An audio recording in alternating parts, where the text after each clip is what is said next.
আসল কাহিনীটা কোথায় থেকে শুরু হলো একটু বলেন তো রাহিম ভাই। আসল কাহিনীটা কোথা থেকে শুরু হলো?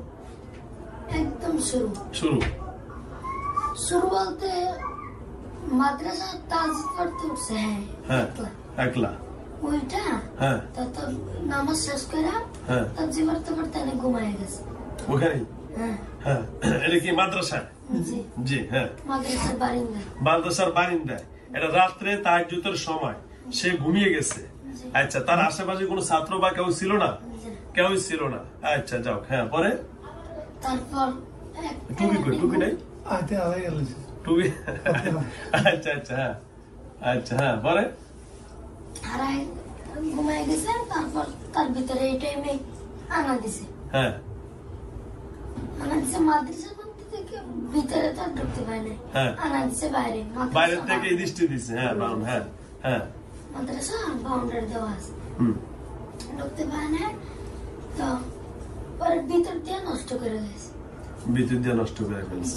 আচ্ছা ওনার বাবার কাছ থেকে শুনলাম 6 জন না 7 জন নাকি খারাপ জিন আছে। জি ওদের ইতিহাসটা কি? ওরা কোথা থেকে আসলো বা কেন আসলো?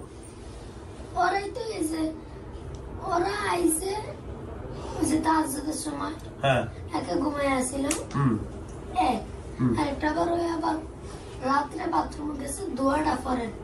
ও রাত্রে বাথরুমে গেছে। হ্যাঁ হ্যাঁ। দোয়াটা পরে নেই। দোয়া পরে দোয়া করেন। হ্যালো ভিউয়ার্স, দেশ ও দেশের বাইরে থেকে যারা আমার ইউটিউব চ্যানেল দেখেন সকলকে অসংখ্য ধন্যবাদ জানাচ্ছি। রাসূল কারীম সাল্লাল্লাহু আলাইহি সাল্লামের একজন সাহাবী যিনি বাথরুমে যাওয়ার পর ওনাকে মেরে ফেলছেন। জিনেরা কারা? জিনেরা মেরে ফেলছেন। যে কোনো কোরআনের আয়াত যখন নাজিল হয় তখন ওইটাকে বলা হয় শানে নুজুল। শানে নুজুল। আর যখন আল্লাহ রসুলের মুখ দিয়ে কেউ প্লিজ কথা বলবেন না, যখন রসুল কারীম সাল্লাল্লাহু আলাইহি সাল্লামের মুখ দিয়া কোনো হাদিস বের হয় এটার নাম হলো শানে উরুদ। শানে উরুদ কোন প্রেক্ষাপটে আল্লাহ রসুল যে কোন হাদিস পড়েন। তাই আজকে এই জিনটা বলছেন, উনি একজন সাহাবী জিন। ওনাকে সামনে রেখে আমি বলতেছি রসুল করিম সাল্লাল্লাহু আলাইহি সাল্লামের যে সাহাবী বাথরুমে যাওয়ার পর মেরে ফেলছে, তখন রসুল করিম সাল্লাল্লাহু আলাইহি সাল্লাম ওই জিনকে ডাকলেন, তুমি কাকে কেন মারছো, ওই সাহাবীকে কেন মারছো? তখন ওই জিন বলল সে তো আল্লাহর কাছে পারতো না, চাই নাই।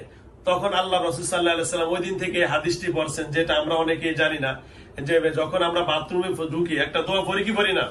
আল্লাহুম্মা ইন্নী আউযু বিকা মিনাল খুবুসি ওয়াল খাবাইস। এই হাদিসটা ওই দিন থেকে আসছে, যে দিন থেকে আল্লাহ রসুলের সাহাবী জিনেরা মারে ফেলছেন। তাহলে এই যে দেখেন ওনার সাথে এখন সাহাবী জিন আছেন। ঠিক আছে নাইম ভাই? তাহলে রসুলের যে হাদিসটা সঠিক না? এই কারণেই তো হয়েছেন। এই যে দেখুন উনি একজন সাহাবী জিন, উনি বলছেন এই ছেলেটা যখন বাথরুমে ঢুকছে ছেলেটা এই দোয়াটা পড়তে ভুলে গেছেন। দোয়াটা পড়তে ভুলে গেছেন, যার কারণে ওই সুযোগে যে সকল খারাপ জিন আল্লাহ রসুল যে বলছেন মিনাল খুবুসি ওয়াল খাবাইস, যে খবিস যে সকল জিনগুলা আছে তাদের পুরুষ এবং মহিলা, ওই জিনগুলা আমাদের ছেলে সন্তান আমাদের মা বোন যারা আছেন আমাদেরকে কি করেন ওই সময় আক্রমণ করেন। আর জিনদের হলরুম হইলো, জিনদের হইলো মেইন অফিস হলো কোনটা জানেন? বাথরুম। কোনটা? কোনটা? বাথরুম। কি সঠিক? আমার কথা সত্যি আছে? আমি সাহাবী মানুষ, আমার কথা কি সঠিক? জিনদের হলরুম এবং বৈঠকখানা হলো কি? বাথরুম। এই জন্য রাসূল কারীম সাল্লাল্লাহু আলাইহি সাল্লাম বলছেন তোমরা যখন বাথরুমে যাইবা তোমরা মাতাকে ডেকে যাইবা। কি করবা? মাতাকে ডেকে। আমার মা বোনেরা বেশিরভাগ উন্না সারা বাথরুমে যান, এই জন্য আপনাদের কাছে 2 হাত জোর করে বলবো। আমার এখানে অনেকজনে কমেন্ট বক্সে লেখেন যে হুজুর আপনার এখানে মহিলা কেন রোগী বেশি?